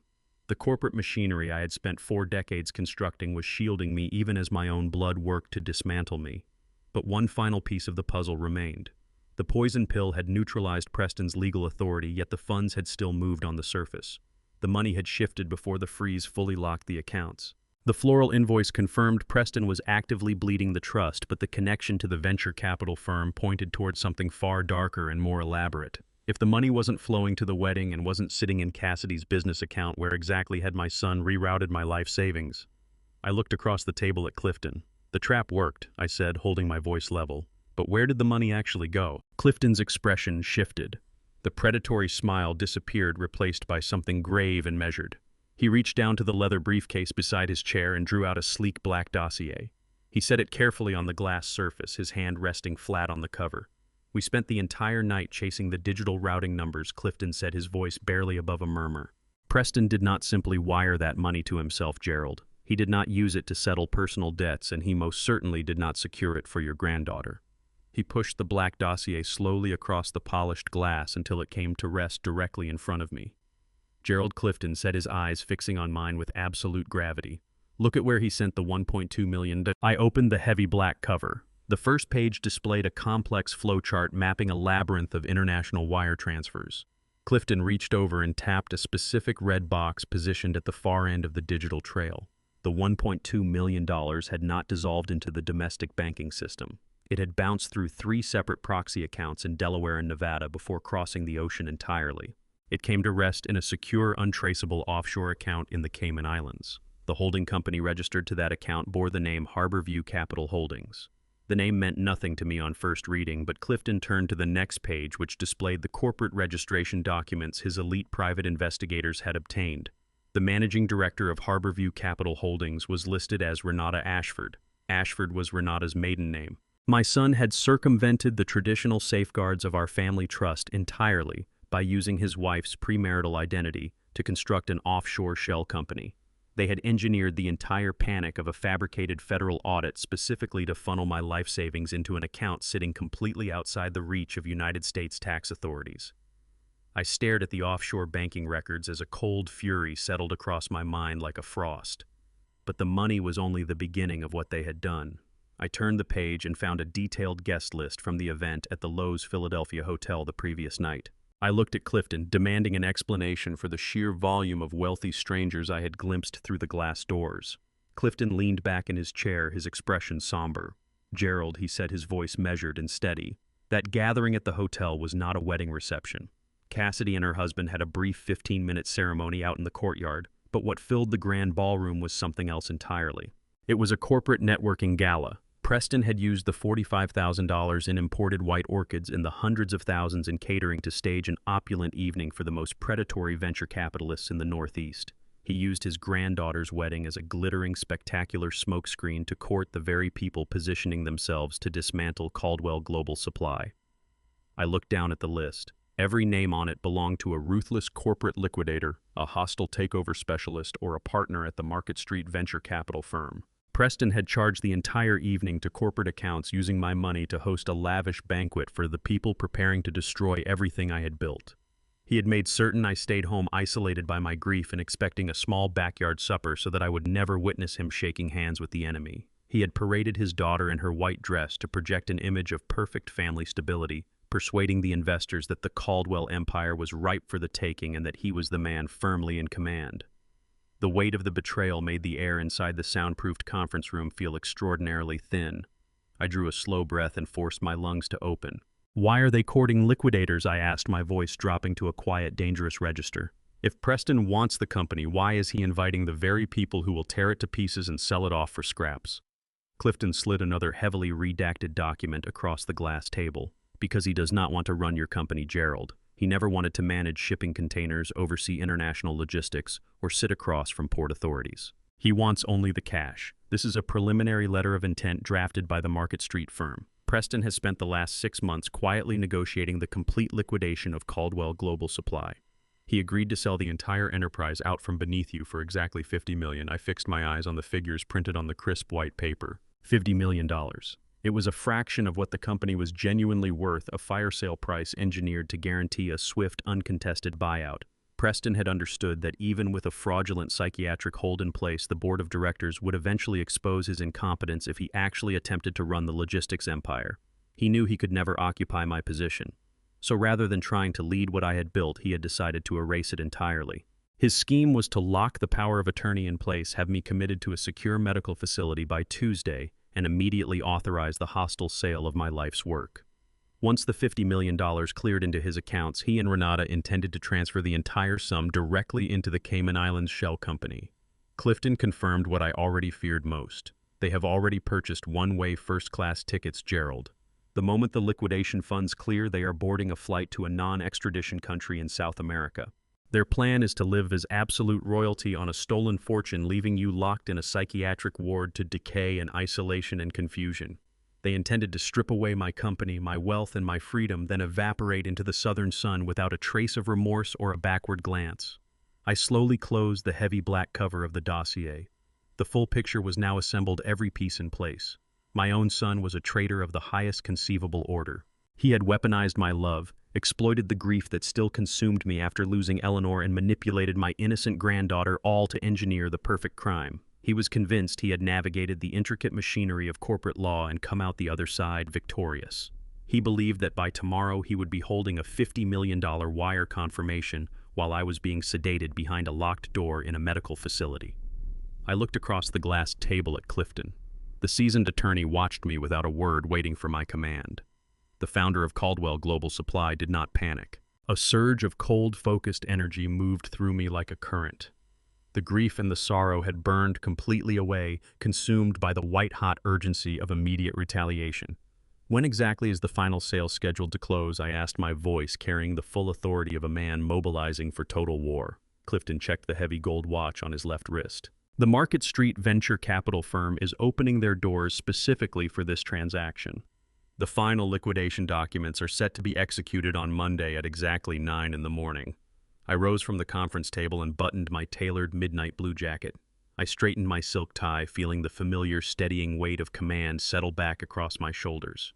The trap was laid, the timeline was exposed, and the enemy was at this moment sleeping off a champagne hangover, completely unaware that their entire plan had been compromised. I had spent 40 years raising an empire from a single battered cargo van. I knew every vulnerability, every legal pressure point, and every hidden fault line within my own corporation.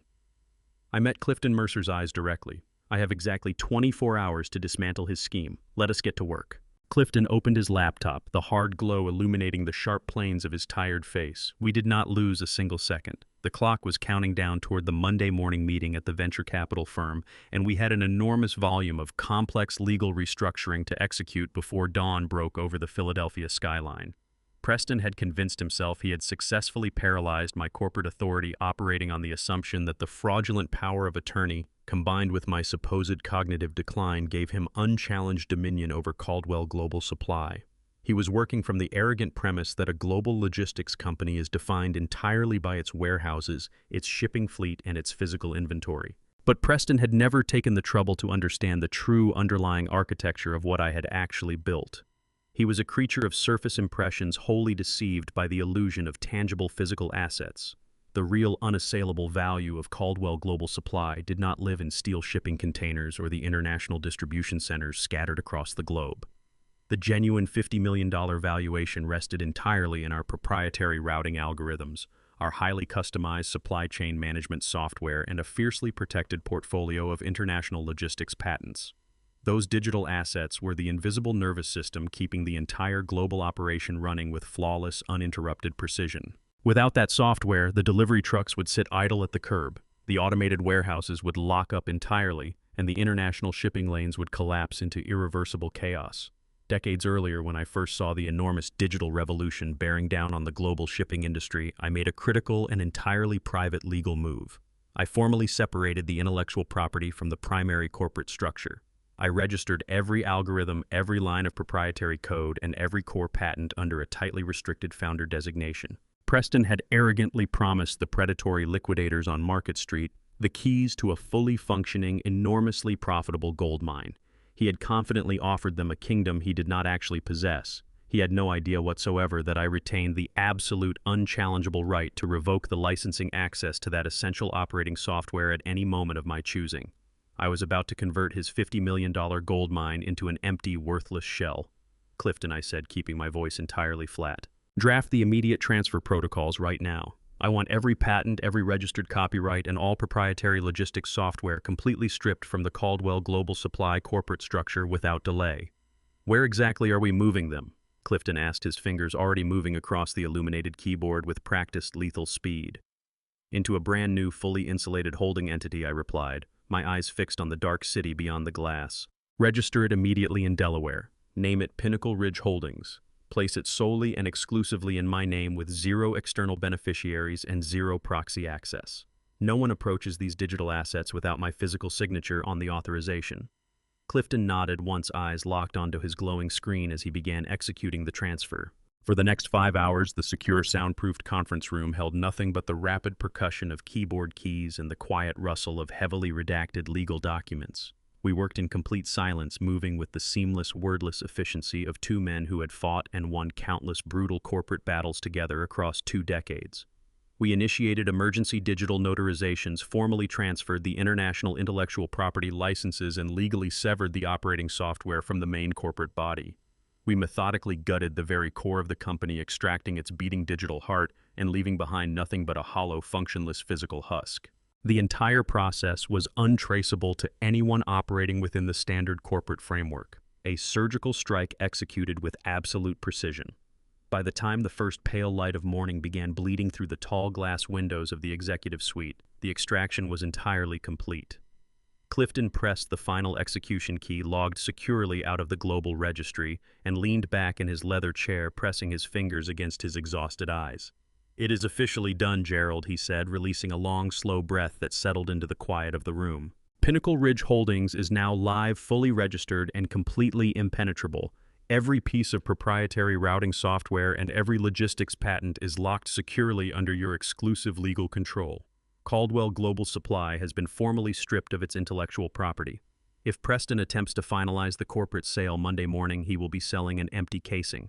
The venture capital firm will conduct their final due diligence, discover that the software licenses have vanished overnight, and the entire $50 million acquisition will detonate on the spot. They will tear him apart the moment they realize he tried to sell them a company with no functional value." I looked at the towering stacks of transfer documents resting across the polished glass table. A deep, icy satisfaction settled into my chest, easing the accumulated weight of the night. The financial blockade was airtight. The corporate defense was impenetrable. I had successfully protected the lifeblood of my life's work from my own treacherous son. The predators on Market Street would leave empty-handed, and Preston would be left clutching nothing but ash. But as the adrenaline slowly drained from my veins, leaving a cold, sharp ache in its place, a dark and unsettling realization began taking shape at the back of my mind. Neutralizing his illicit corporate sale and severing his offshore financial access was purely a matter of ruthless business strategy. It shielded my assets and secured my company, but it did not deliver true permanent justice. Preston had deliberately conspired to strip away my fundamental freedom, cruelly isolate me from my granddaughter, and have me locked inside a secure psychiatric facility to disappear in silence. He was actively prepared to steal my entire existence and vanish into the sun. Simply blocking the financial transaction was nowhere near sufficient to stop him for good. The patents and algorithms were secured. But I needed something far more powerful to put my own son behind bars where he genuinely belonged for the remainder of his life. I needed a verified, irrefutable confession. I needed to know the precise lie he had confidently sold to those venture capitalists to justify liquidating my empire without my knowledge or presence. I needed to hear him declare his treason aloud in a form he could never retract before a court of law. I turned to Clifton, the pale morning light throwing long, hard shadows across the polished glass surface between us. The time for passive defensive maneuvers had come to a permanent close. "I need to get him in a secured room with those investors," I said, my voice cold and level in the stillness. "I need to stand quietly in the background and let him talk himself straight into a noose with his own words. I need a full confession, one that will obliterate his fabricated empire once and for all." Clifton did not pause. He understood completely that my demand was driven not by emotional vengeance, but by the absolute necessity of total legal destruction. He reached across the desk and pressed a single button on his secure intercom. He instructed his security liaison to bring up the asset. Less than 5 minutes later, the heavy oak door of the conference room swung open. A man entered. He wore a gray suit that made him nearly invisible against the room's pale morning light. This was Dorian Clifton's lead private investigator, a former federal operative who specialized in deep corporate espionage and invisible asset retrieval. Dorian offered no greeting. He walked directly to the table and placed a matte black flash drive precisely in front of me. He looked at me with an expression of unwavering professional composure. He explained that when Clifton had first detected the unauthorized wire transfer into the escrow account, he had immediately deployed a covert surveillance team to the Loews Philadelphia hotel. The ballroom booking was common knowledge, but Dorian's team needed ears inside the room where the real decisions were being made. He walked me through how one of his sharpest undercover operatives had gotten himself hired onto the luxury catering crew moving through the venue with a tray of champagne flutes and expensive hors d'oeuvres.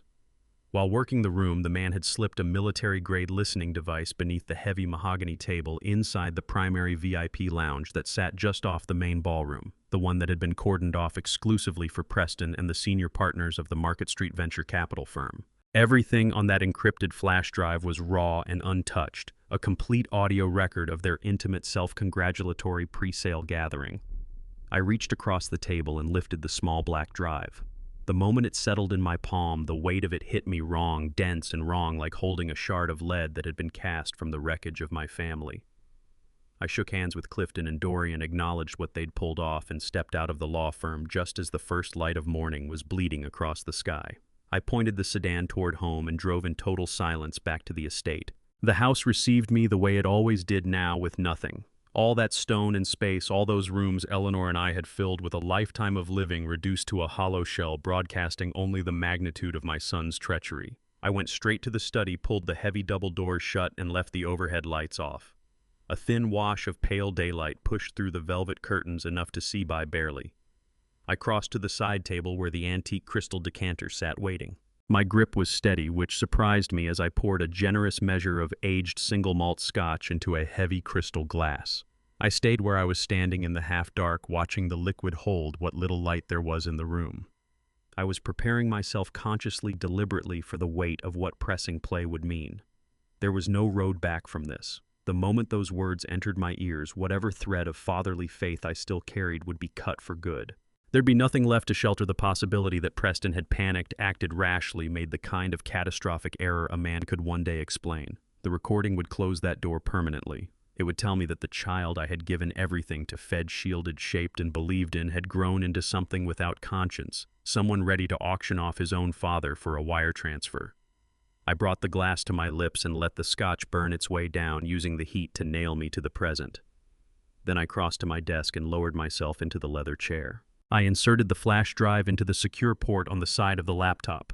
A decryption prompt filled the screen at once, waiting for the alphanumeric sequence Clifton had handed me. I entered it character by character, unhurried and exact. The bar turned green. A single audio file resolved on the dark display, its label nothing more than the wedding date and the name of the lounge. My cursor hung over the play icon. The study went airless around me. From somewhere down the hall, the grandfather clock counted out its quiet, indifferent seconds, each tick landing like a small verdict on everything I had once believed about myself as a father. I sealed whatever was left of my heart behind an interior wall, filled my lungs one last time, and clicked. The recording opened on the dense, muffled chaos of a high-end event in full swing. Beneath the noise, I could pick out the distant swell of an orchestra playing somewhere in the main ballroom and the bright percussive ring of crystal glassware being raised and touched together. Then a door came down hard in the audio, and all of that dropped away, replaced by the sealed acoustics of a private room. The sound quality sharpened immediately. The voices that came through were loose and celebratory men at ease, congratulating themselves with the particular confidence of people who already knew they'd won. I knew those voices. They belonged to the Market Street liquidators. Toasts were being proposed. The acquisition timeline was drawing lavish praise, and the conversation turned to the profit margins waiting to be unlocked once they began dismembering Caldwell Global Supply piece by piece. Then Preston's voice arrived. It came through the laptop speakers and reached me across the darkened study like something physical, unhurried, certain, swollen with a pride so raw it turned my stomach. He thanked the partners, assured them the remaining legal obstacles would be swept aside before Tuesday morning. Then the lead venture capitalist broke in with a direct, narrowly worded question. He wanted specifics on how Preston was engineering my exit from the corporate structure permanently. My fingers locked around the crystal glass hard enough that I half expected it to give way. I sat with the silence before my son's answer came, bracing myself for the fraudulent medical scheme, the casual erasure of everything I had built and everything I was. What he said instead reached so far past a calculated business lie that it stopped the blood in my body cold. This was not strategy. This was something darker, more deliberate, soaked through with a cruelty that had clearly been constructed over time. Preston gave a short, easy chuckle. "You do not need to worry about the old man," he said to the assembled investors, his tone dropping into a sinister, mocking whisper. "He is completely and utterly neutralized. I have been slowly adjusting his daily blood pressure medication for the past 3 months. Nothing immediately lethal, just enough to constantly cause severe disorientation, memory lapses, and chronic physical fatigue. The doctors think it is rapid onset dementia, but it is just chemical compliance. By the time I drop him off at the locked psychiatric ward on Tuesday, his mind will be so completely scrambled, he will not even remember his own name, let alone the access codes to the primary corporate accounts. The entire global empire is finally officially ours, gentlemen. The recording kept going. Every inflection, every breath landed with perfect clarity. He let the room absorb what he'd just laid out before pulling them forward with the next piece. "Gentlemen, the company is 100% mine," Preston said, his tone practically vibrating with arrogance. "My father Gerald has late-stage Alzheimer's. He is completely unhinged. Next Tuesday I have a court order to commit him to a closed psychiatric ward. You can sign the buyout safely. The old man will be locked away in a padded room." That landed in the study like something thrown. My lungs stopped working. The crystal glass sat motionless in my grip, while my mind tried to assemble what it was receiving into something coherent. The betrayal had arrived at its final worst dimension. Preston wasn't simply after the money or the company or some clean corporate coup against Caldwell Global Supply. He was engineering the theft of whatever years I had left. He meant to dissolve my rights, cancel my autonomy, and have me warehoused in a locked ward until there was nothing left of me worth accounting for. I let myself see it, the picture he had built. A featureless room, no windows, a steel door bolted from the other side. The slow drip of sedatives into a vein until his invented diagnosis became a biological fact, until the man inside the body stopped being able to push back. No access to the world outside, no hand on my own finances, no voice that anyone would be required to hear. And while that was happening, my son, my blood would be stretched out somewhere along the Cayman Islands coastline, spending the proceeds of an empire I had given my best decades to build. The architecture of what he'd designed was almost too large to look at directly. A son carries his father's legacy forward. He's the one who stands between the old man and a world that has stopped being gentle. Preston had looked at my age and seen leverage. He had taken the grief that gutted me when I lost Eleanor and quietly filed it as a symptom, dressed my heartbreak in clinical language, and handed it to a doctor as evidence. That final severing of whatever remained between us tore straight through me. The child I had walked into his first bicycle, the one I had steadied and cheered and quietly worried over through every stumble life had handed him, that person was gone. What sat in his chair in that lounge was a cold professional negotiating the terms of my disappearance. And the men in that room with him offered nothing in the way of conscience. No hesitation, no discomfort, no voice that pushed back against what they'd just heard. Only a low, rolling murmur of approval rising through the VIP lounge. These were men who made their living dismantling companies, and what they heard from Preston earned their genuine respect. A predator willing to remove his own father from the equation that was a caliber of ruthlessness they could work with. That is a highly effective strategy. One of the senior investors remarked, his delivery smooth and scrubbed clean of anything resembling conscience. Securing the medical mandate ensures there will be absolutely zero legal friction during the asset transfer. Once he is institutionalized, the board of directors will have no choice but to recognize your total authority. We can finalize the asset acquisition smoothly. The paperwork will be drafted and ready for your signature precisely at 9 on Monday morning. "Excellent," Preston replied. Through the audio feed came the unmistakable sound of a champagne flute being topped off.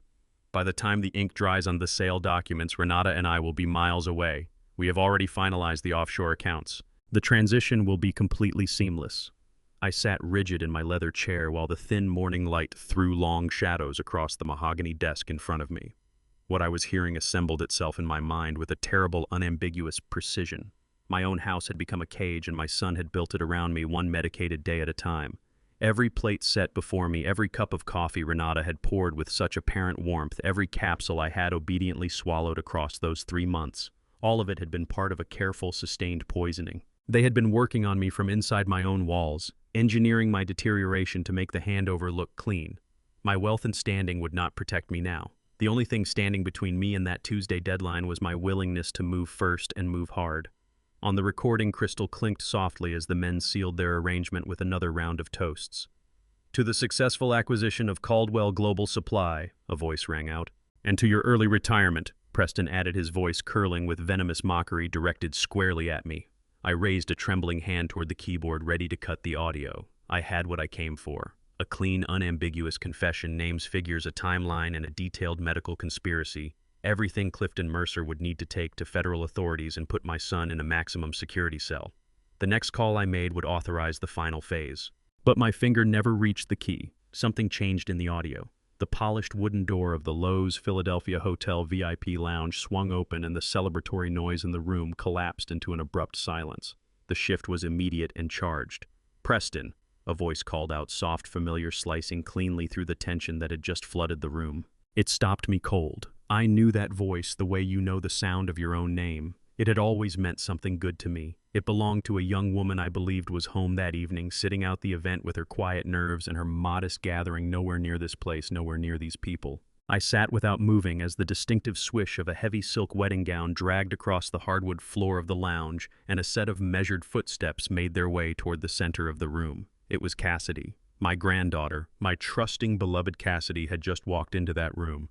"Cassidy," Preston said, his whole register shifting on a dime from calculating predator to something performing warmth.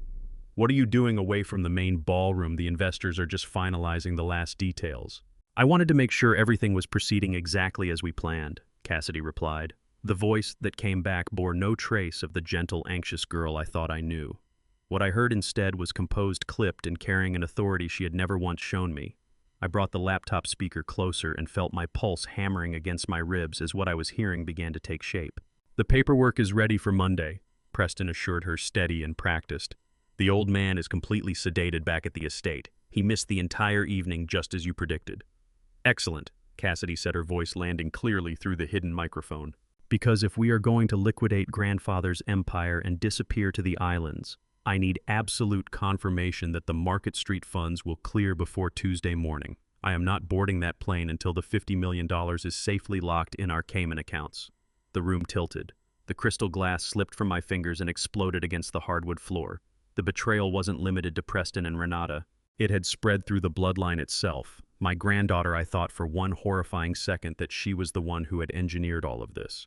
My mind, overwhelmed and buckling, had betrayed me for a moment. The cold voice pressing for confirmation of the Cayman transfer was not Cassidy. It belonged to the venture capital partner.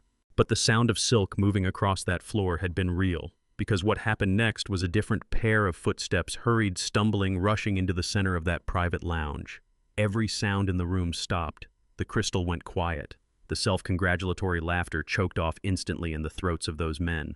What broke the silence was a voice so fragile, so completely unguarded, that the tightness in my chest dissolved the moment I heard it. The actual Cassidy, my granddaughter, my innocent girl. The weight pressing down on me lifted and was immediately replaced by something sharper, a grief that had new edges, as I took in the raw, shattered quality of her voice.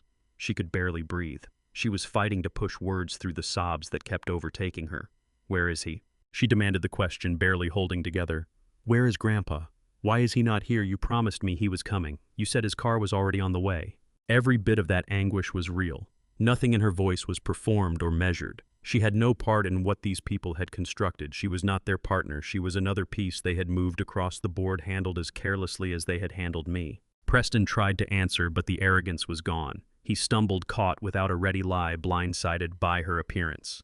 Renata stepped in before the silence became damaging.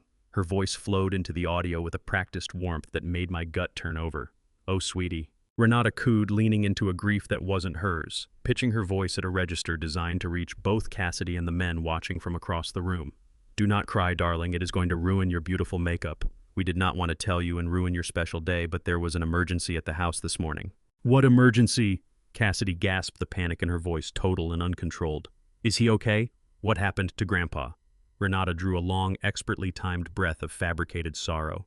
"Grandpa had a medical episode this morning, sweetie," she said, her voice never once wavering. "He suffered a mini-stroke after breakfast. The doctors came to the house. He is stable now, but it was very bad. He is disoriented, darling. He does not recognize anyone, not even your father. He cannot walk on his own." "No." The sound that came out of Cassidy tore straight through me, a wail raw and uncontained, bouncing off the walls of my quiet study. "I need to see him. I need to leave right now." "You cannot leave." Preston cut in, his voice hardening immediately, the performance of the caring father giving way to the urgent need to keep his transaction intact. "He specifically asked us to keep you here. He told us he was far too ashamed of his physical condition. He could not bear the thought of his beautiful granddaughter seeing him strapped helplessly into a medical wheelchair on her wedding day. He begged us to let you celebrate without him. He said, to tell you he loves you more than anything in the world. I sat in my chair and did not move. My fists were clenched in my lap. The depth of what I was listening to defied any category of cruelty I had ever considered my son capable of. They had reached into Cassidy's wedding day and shattered it deliberately using a fiction built out of my name and my supposed love for her. They had cast me as a broken, humiliated old man too ashamed to be seen to explain my absence to her and to shore up the story they were selling the investors in the room. Everything that had struck me as strange the previous night now locked into place with a sharp final click. The security perimeter at the Loews Philadelphia Hotel entrance, the tightly controlled guest list, the physical barrier that had kept me from stepping inside. It had never simply been about shutting me out of a corporate gathering bankrolled with money they had taken from me. It wasn't only about shielding the venture capitalists from my presence. The entire security operation had been built around one specific objective, preventing Cassidy from laying eyes on me. Had I walked through those brass doors in my tuxedo, standing straight and visibly well, Renata's fabrication would have collapsed on contact. Cassidy would have seen immediately that I wasn't confined to any wheelchair, that no stroke had touched me, that I knew exactly where I was and who surrounded me. The whole constructed story of my mental unraveling would have fallen apart in front of the precise audience Preston was working so hard to impress. They needed me outside and they needed her inside, sealed off from the truth by the emotional architecture they had built around her. They were running a high-stakes psychological operation using my granddaughter's genuine love for me as a stage prop to push through the hostile takeover of Caldwell Global Supply. On the recording, Renata's voice continued to soothe Cassidy, feeding her soft lies while steering her out of the VIP lounge and back toward the main reception. The heavy door shut behind them and Preston was left alone with his investors. He exhaled a long, theatrical release of tension. "You see, gentlemen," Preston said, sliding back into his natural register of polished arrogance. "The family situation is tragic, but it is being handled. Now let us return to the precise terms of the liquidation." I had heard everything I needed to hear. I reached forward and hit the stop key. The audio cut out and my home office returned to deep, complete silence. I sat in the pale morning light with my eyes on the darkened screen. The crushing months-long weight of grief that had been pressing down on me, the sorrow of losing Eleanor, the pain of watching my son become a stranger was gone. Emptied out entirely. What settled in behind it wasn't sorrow. It was something colder and far more purposeful. A glacial, mechanical fury that left no room for mercy, for hesitation, or for the last remnants of a father's love. Preston and Renata were no longer family to me. They were a malignant infection that needed to be surgically excised from my life and my legacy. They had plundered my finances, schemed to erase my freedom, and used my granddaughter's heartbreak as a transaction tool. I pulled my cell phone across the mahogany desk and scrolled through the contacts until her private number appeared on the screen. The Market Street venture capital firm was expecting to put pen to paper on Monday morning. Preston was expecting to have me committed on Tuesday. But the entire criminal structure they had assembled depended on one thing holding firm Cassidy staying in the dark. It depended on the fiction of my quiet, cooperative deterioration. I pressed call and brought the phone to my ear. It was time to bring the whole thing down. Cassidy picked up on the third ring. Her voice was barely there, hollowed out, waterlogged, with tears braced for the worst. She breathed a cautious hello, expecting a medical update on my condition. I kept mine perfectly level. I told her I needed to see her face-to-face, away from her parents and their influence right now. I asked her to meet me at a small, low-key coffee shop on the northern edge of the city, somewhere we used to go together when she was young. I made clear she was not to breathe a word of this to Preston or Renata. I could hear the tangle of bewilderment and fragile hope pulling against each other in her brief silence before she agreed. I arrived ahead of her and took a corner booth near the back wall. The Sunday crowd was thin. A black coffee sat on the table in front of me and the manila folder rested beside it. I had on a crisp navy suit and I sat the way a man sits when he is in complete command of himself, upright, settled, alert. No wheelchair, no vacant expression, no broken old man, just the founder of Caldwell Global Supply waiting for his granddaughter. The door chimed and Cassidy walked in. She looked gutted, eyes, swollen face drawn from hours spent grieving a loss that had been invented for her. She scanned the room slowly and then found me. What happened to her body in that moment was something I will not forget. She went absolutely still, frozen in the middle of the aisle. I rose and opened my arms. She crossed the floor in seconds, pressing herself into my chest and breaking apart completely, shaking, sobbing, gripping my jacket with both hands as if she needed the physical proof that I was solid and real. She said she was sorry over and over. She said she thought she had lost me. I held her and let the first wave pass before I quietly steered her into the seat across from mine. She looked at me the way you look at something that shouldn't be possible. She took in my hands, my posture, the steadiness in my eyes. She whispered that her doctors had told her I had suffered a massive stroke, that I couldn't walk, couldn't recognize my own family. I reached across and held her hands until they stopped shaking. I told her quietly, and without any softening, that no doctor had said any such thing. I told her I was in perfect health and that every word her parents had put in front of her was a deliberate, constructed lie. Cassidy shook her head as if her mind was physically rejecting the information.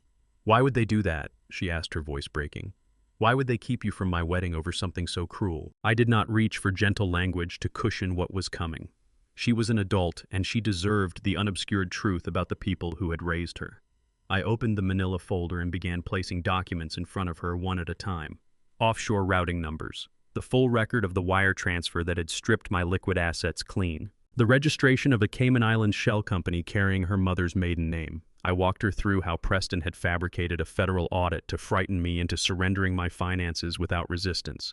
I explained how the money she had believed was backing her new business venture had been taken from her along with everything else. Then I set my laptop on the table between us.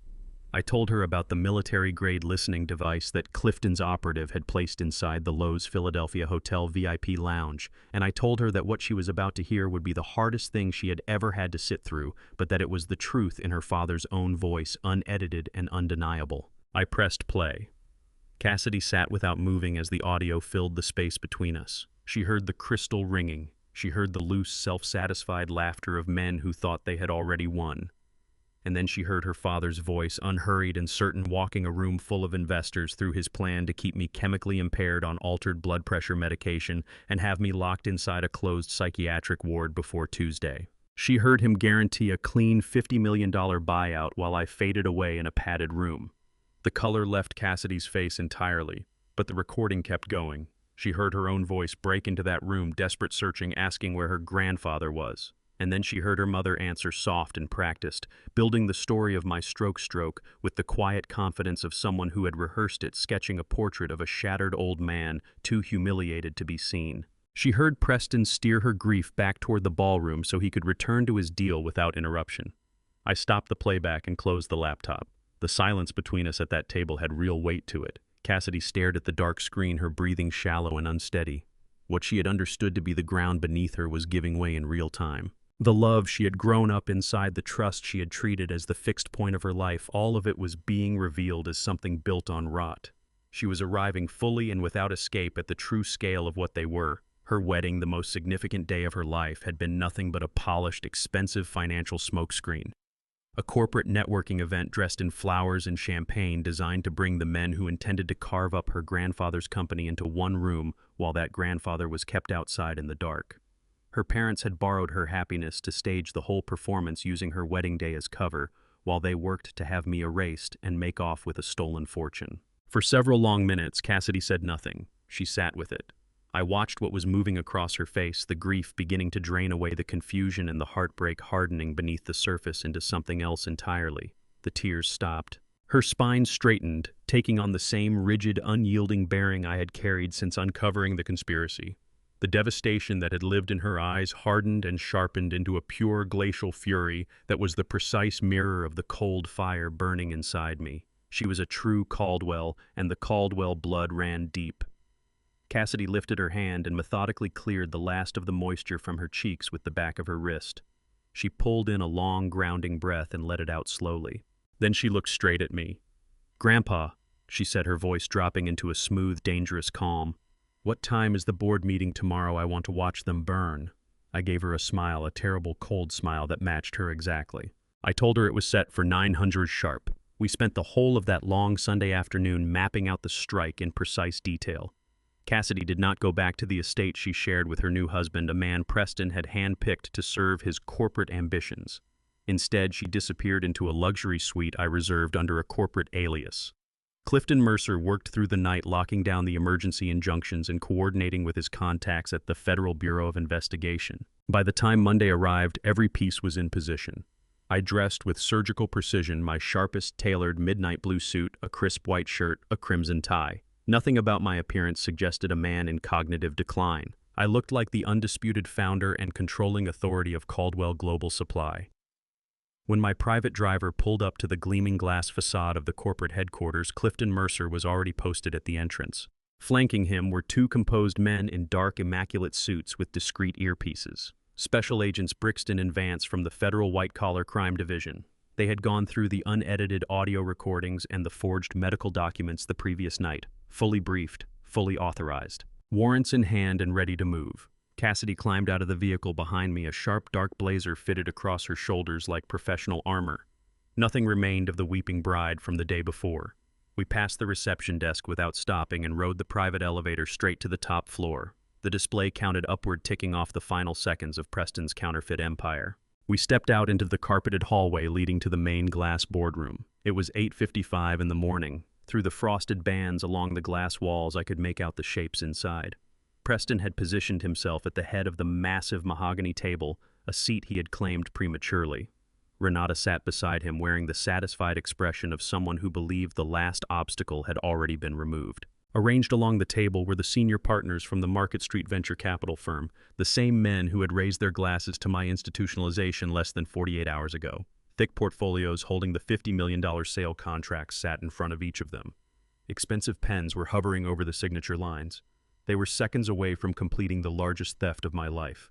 I raised one hand, directing the federal agents to take up positions flanking the heavy oak doors. I looked at Cassidy and gave her a single firm nod. She returned it, expression locked, perfectly composed. The antique grandfather clock in the executive lobby struck 9:00. The chimes rang out down the corridor. I wrapped my hands around the brass handles and pushed the doors hard.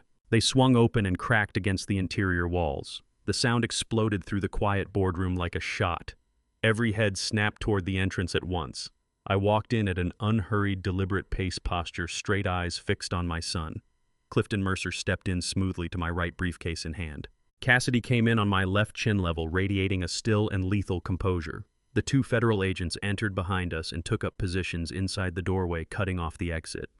The color evacuated Preston's face instantly. He looked like something that had been drained. His mouth worked open and closed, searching for words that wouldn't come, his mind refusing to accept what was standing in front of him. The silver pen slipped from his fingers and rang out against the polished mahogany.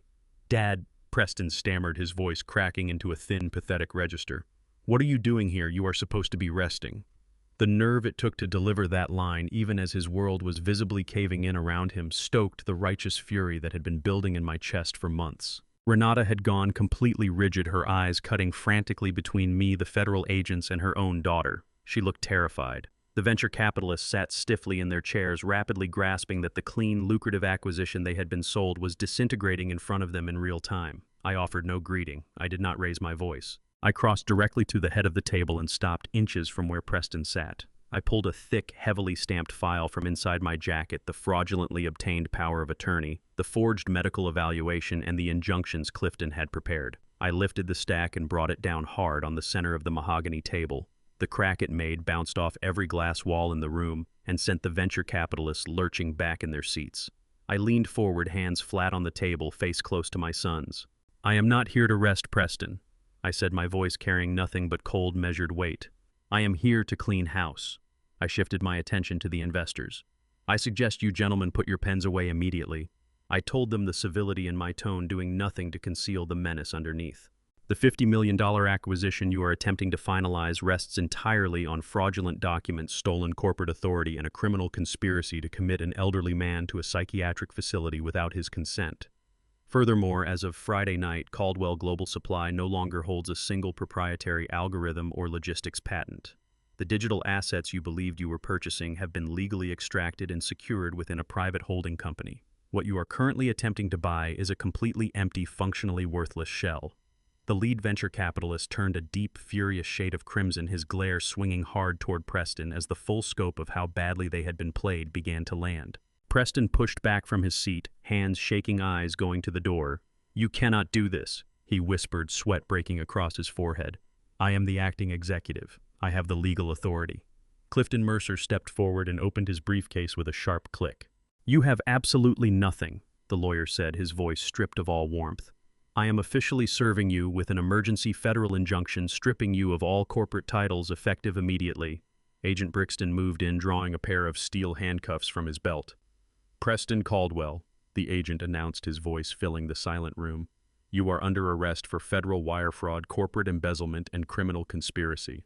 You have the right to remain silent. I strongly suggest you use it." I glanced at Cassidy. She was watching her parents unraveling with a steady, tearless gaze. The empire was secure and the reckoning was underway. The lead investor from Market Street stared down at the mahogany table. His face hardened into a mask of cold fury.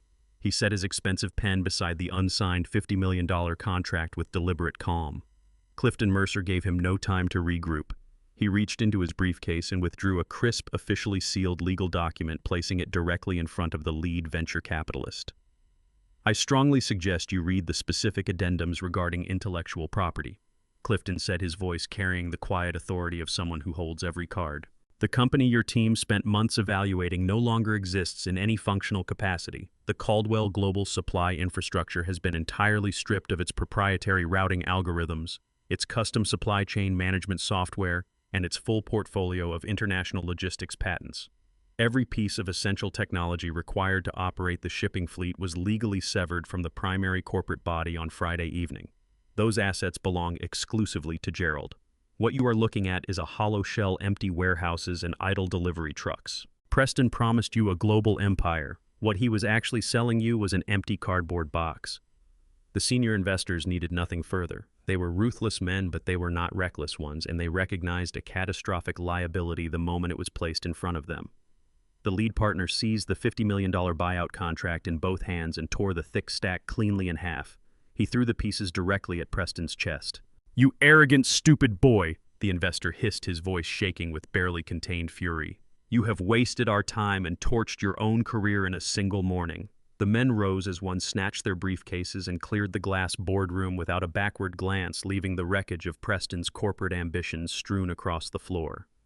Preston dropped back into his leather chair, utterly hollowed out, struggling for air like something pulled from deep water. Renata was trembling beside him, her eyes hunting the exits, searching desperately for a way out that no longer existed. But I was not done.